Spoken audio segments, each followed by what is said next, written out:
Oke guys, mari kita unboxing ini nasi kotak ya. Nah, nasi kotak sedap rasa ini, tulisannya sedap rasa. Ada orang gendut ini ya. Orang gendut.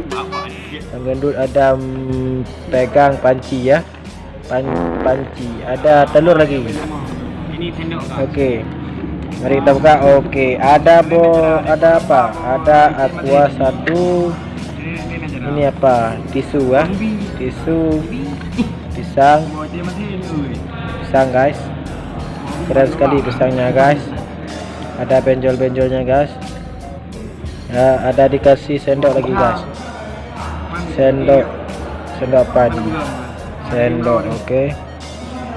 Ada apa lagi ini? Ada apa nih? Belacan. Oh, bukan belacan, pecel ya guys. Pecel. Ada kuah ini juga. Kuah asam keeng ya guys. Dan ada ikan asin lagi. Oh my god, ikan asin. Oh, ada telur asin lagi. Nah, telur asin. Kita kerupuk ayam. Mana ayam? Mari kita unboxingnya. Dah.